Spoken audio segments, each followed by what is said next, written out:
In last June's cabinet shuffle at Queen's Park, Ontario got a new Attorney General. The job now belongs to Doug Downey. And from dealing with issues such as the rollout of legal cannabis to legal aid budget cuts, he's got a full plate overseeing the largest provincial justice system in the country. Doug Downey is the PC member for Barrie, Springwater, Oro-Medonte, and he joins us now for more. It's good to have you back in that chair. It's great to be here. You had a different role last time you were here? Every time I come here, I get a promotion. We should keep doing this. I'm sure I have nothing to do with that. But, okay, just, your first interview here as AG, I'll give you a nice softball off the top. You've had the job for less than 6 months. What's the hardest part of the job? The hardest part of the job, you know what? I love it. I love every part of it. I wake up every morning and I think about things that I can change and fix and move along. So I think scheduling is probably it. Just trying to fit everything in. I've heard it's akin to drinking water out of a fire hose. Very much so. The issues come at you just like that. Non-stop and varied. Okay, well, let's get into a bunch of them here then as we go along. The province of Ontario lost $42 million rolling out its new cannabis this year on retail. How is that possible exactly? Well, I want to talk about cannabis in general. And back in my previous role as parliamentary assistant finance, I did a lot of the retail consultation, going out to Kingston and Niagara Falls and London and Hamilton, all over the place, and Guelph and up north, talking about how we should do retail, what we should do and what people expect. It's a brand new industry. It's actually very exciting to see an industry that didn't exist before just appear and then have us have to manage it. So there are a few bumps along the way. We've got to be honest about that. Biggest bump was? I just think the speed of it. The federal government decided when we were doing it, and we decided we would do the best we can within the time frame. And you did a very different approach from what the previous Liberal government wanted to do, kind of LCBO-style retailing. You guys being in charge of it all. You guys went for a private sector approach. Yeah, which I firmly believe was the right thing to do, and I wouldn't change that one bit. But let me say this, because you don't often hear this about the bureaucracy at Queen's Park and the experts that are within the Ministry of Finance or the AG's office. When we changed direction, I was so impressed with the senior bureaucracy that pivoted with us. We didn't get any internal pushback. There was no obstruction, none of that kind of thing that people would think might happen. So it's gone just as well as it could. Okay, you're happy about that, but the fact is, in Alberta, they've got 13 times more outlets than we do, and they've got a third of our population. So how come they've kind of figured this out really well and really quickly, and we haven't? Yeah. Well, we had choices to make. We knew that there was short supply, and it took a long time to get that remedied. It's only recently that the supply issue has been dealt with. We didn't want to have people opening stores and not getting supply, and that was happening in Alberta. I want to ask you about politicians. And I don't hate politicians. I'm not meaning this to sound, I don't want this to sound pejorative in any way, but a lot of the people who had a lot of the experience in this business, and admittedly, much of it was illicit, have kind of got shut out of running businesses. Whereas a lot of former politicians, former cabinet ministers, former premiers, former health ministers, former police chiefs, former RCMP commissioners, they're all ensconced in boards of directors for very rich companies. How is that fair? We started, and you raised a good point, but kind of went quickly over it. The core part of what we were doing in terms of cannabis and management was dealing with the illicit market. We've been very clear. That's our number one priority, dealing with the illicit market, protecting children, making sure that our communities are safe. Everything we've done is built around that. We were very clear with people operating in the illicit market that if they were open on the day of October the 17th, they would not qualify to be in the business. And some chose to ignore that, and they're not in the business. But they've got the expertise. And that's one thing that's missing. We hear that's one thing that we need more of in this province on this issue right now. There's a very cool program at Durham College. Niagara College has it down Niagara Falls that are actually educating people on the history of cannabis and all the technical things around it. There's expertise out there. Have you managed to put a dent in the black market? I believe we have. Not much from what I hear. I hear this. I hear 80% of the cannabis being sold in the province of Ontario is still on the illicit market.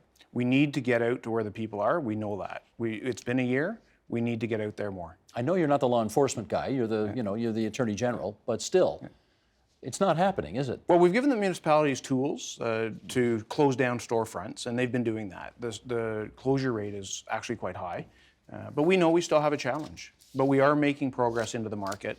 We knew we were going to get there overnight. But again, everything we do is to go after the illicit market, protect the kids and protect the communities, and that's happening, but we need more stores to make that happen. Well, and that raises the next question, which is you've gone to a lottery system, which is essentially thousands of people put their name in a hat and you guys pick them out. The criticism is that is a very slow way to do business, and the fact that we have so few retail outlets right now suggests those criticisms might be accurate. Are you sticking with the lottery system? What I can tell you is what we've been saying from the beginning. The faster we can get to open market, the better. And so we're committed to doing that. That's where our focus is. But does that mean you're staying with the lottery system? We have the lottery system that just happened, so we're following through with the people who, when they won the lottery, all they did was win the opportunity to apply. Right. So there's a multi-step process. So we're working with them at the moment, and we're trying to get to open allocation as soon as possible. Because obviously Alberta said, damn the torpedoes, come on and open up, and now they've got, they're serving their clients better, apparently. Isn't that one of the great things about Canada, that you have all different experiments right across the country, you can adopt best practices? Okay.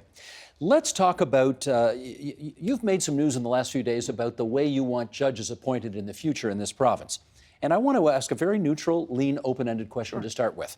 Do you think we have a respected, competent judiciary in the province of Ontario? We have an excellent judiciary at the Superior Court and at the Court of Appeal and at the Ontario Court. In which case, why is there a need to change the way judges are appointed? I think it's slow, it's outdated, it's not responding the way that people would expect it to. There are some challenges once you get into the nuts and bolts of how it's working, and I can give you some examples.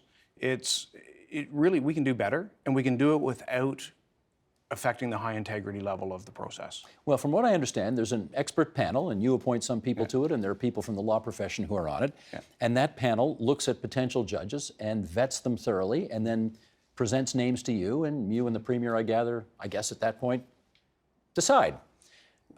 What's wrong with that? Well, let's go to, you're mostly right. Okay. To be fair to the Premier, he doesn't see the names. I put names forward to Cabinet. That's the first that they'll see, and they don't know who I didn't put forward, so there's none of that. And I take that responsibility very seriously. The committee that we have, it's called the Judicial Advisory Committee, and there's one for Justices of the Peace as well. They're separate committees. They vet, and they send me, in the course of judges, 2 names. So I don't know who's applied, I don't know who got interviewed, and I don't know very much except these 2 names that I get. I think it creates challenges for us in terms of getting diversity on the bench, knowing who's applying, who's not applying, because I'm hearing from people saying, I gave up on that system, I'm not applying anymore.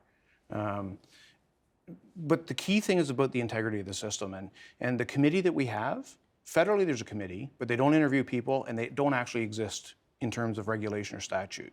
If I was to do it, I would put the committee right in the statute so that it exists as an independent third party, even though we would appoint some people to it, there are judges on it and others. I would put that right in the legislation. But I gather one of the reasons that it's been the way it's been is that they want to keep the politics out of it as much as possible. This panel wants to keep it, and the fear, I guess, is you may not be a very partisan Attorney General, but maybe some of your predecessors have been, and maybe some of your successors will be. And if the idea is to keep the partisan politics out of it, maybe the status quo is the way to go? I don't know, I'm asking. Well, yeah, what I would propose to do is move from the system that exists to give me 2 names, it takes up to a year to find and recommend those 2 names, to a pool system so that the committee is deciding who's qualified and not qualified. And the most that I would get to do is say, you've said this person isn't qualified, can you take a second look, just on the off chance that there's a oversight or a mistake. Like, who do you want in the pipeline that's now not in the pipeline of potential judges, I guess is the question. Part of my challenge is I have no idea who's in the pipeline, because I can't tell you if there's diversity applying to the bench. I don't know if we have the right candidates applying, because I don't have any line of sight to anything except 2 names at a time.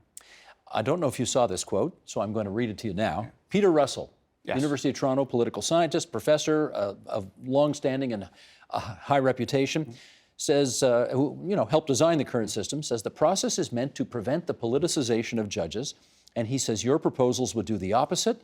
His response to your proposal was, that's bad news. They want a bunch of names so they can look down and find a nice soulmate Tory. And he is so respected. And I've talked to former attorney generals, and I've talked to both federal and provincial. there are two parts to the appointment of judges. One is to decide whether they're qualified or not qualified, and that's really important.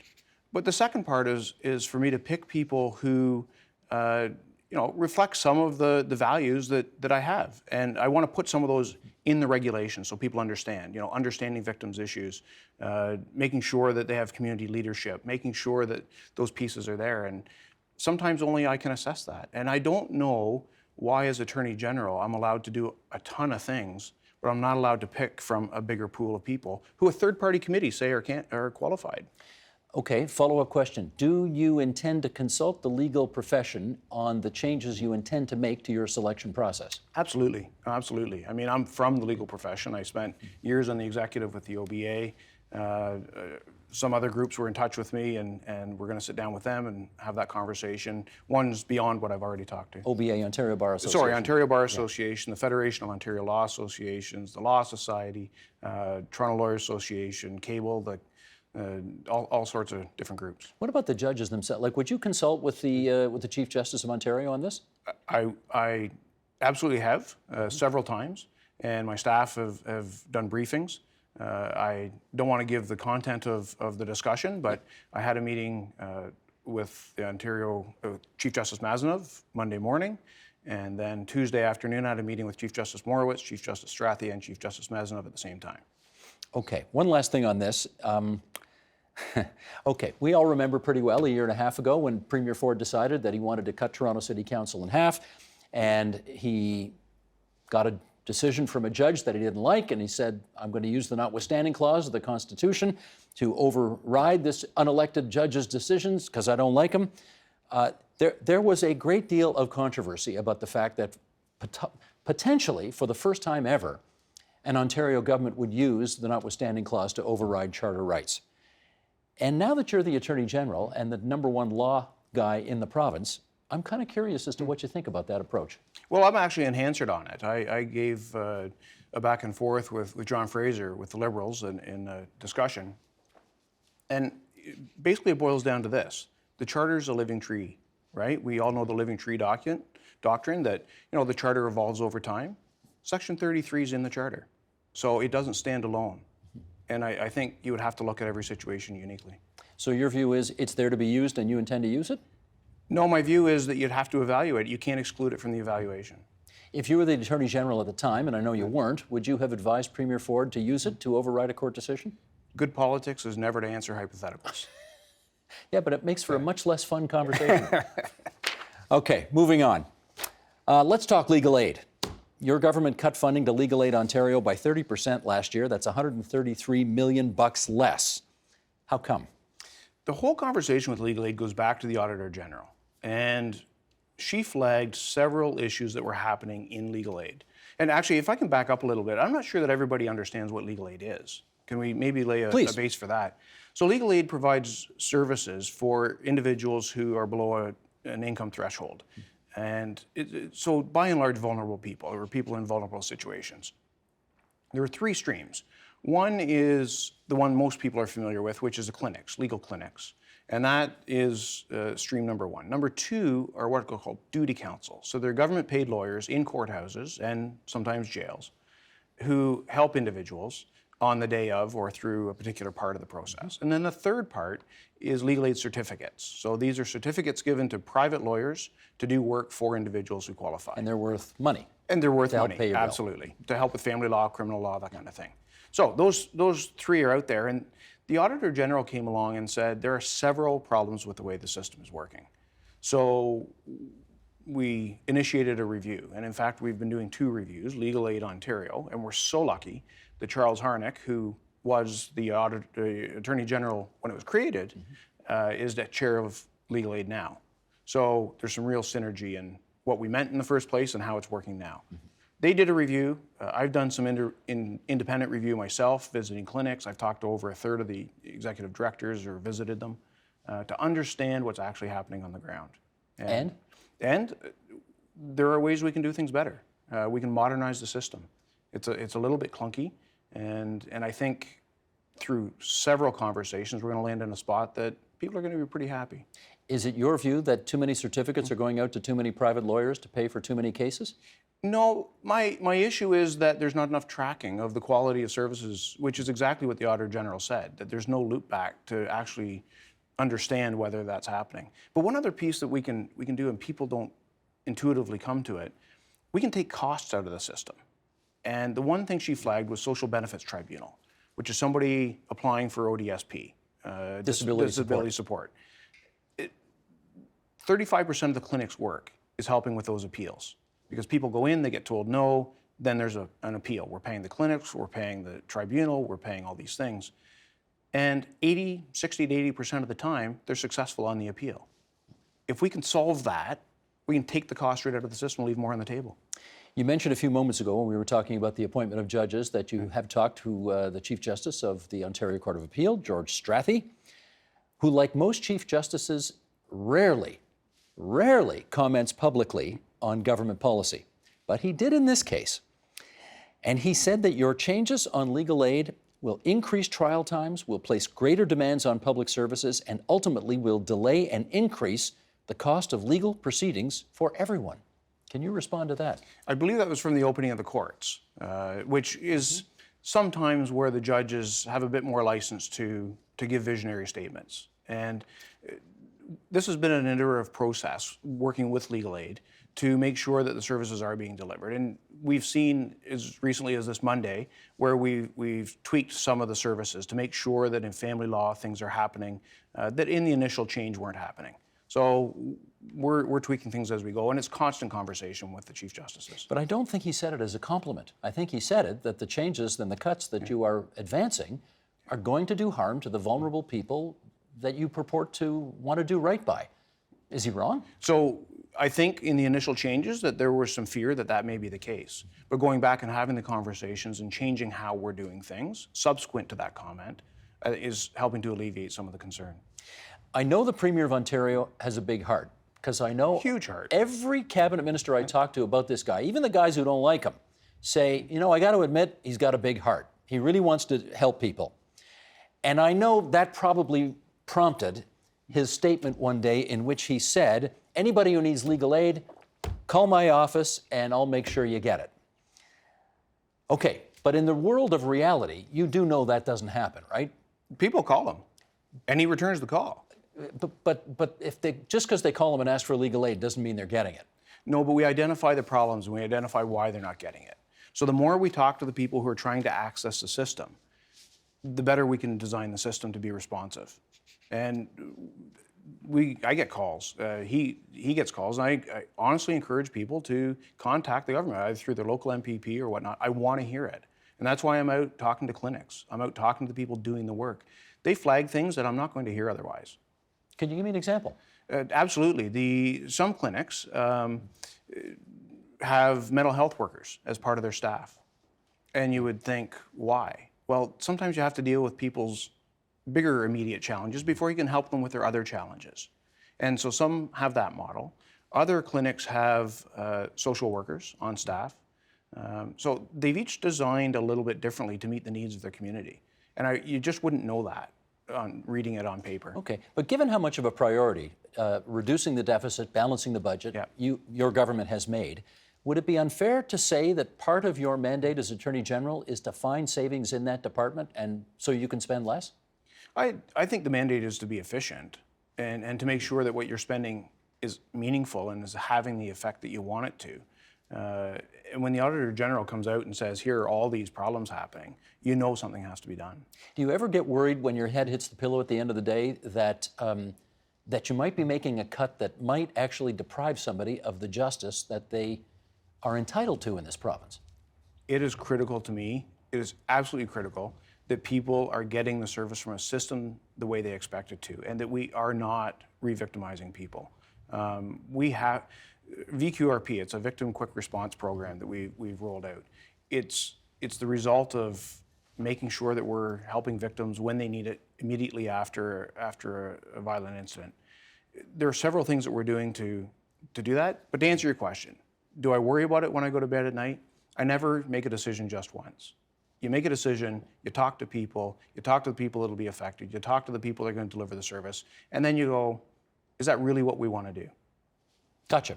That's Ontario's Attorney General, Doug Downey, who's also the PC member for Barrie, Springwater, Oro, Medonte. And we'll see what portfolio you have when you come here next. Thank you very much. Thank you, Doug Downey. The Agenda with Steve Paikin is brought to you by the Chartered Professional Accountants of Ontario. CPA Ontario is a regulator, an educator, a thought leader, and an advocate. We protect the public. We advance our profession. We guide our CPAs. We are CPA Ontario. And by viewers like you. Thank you.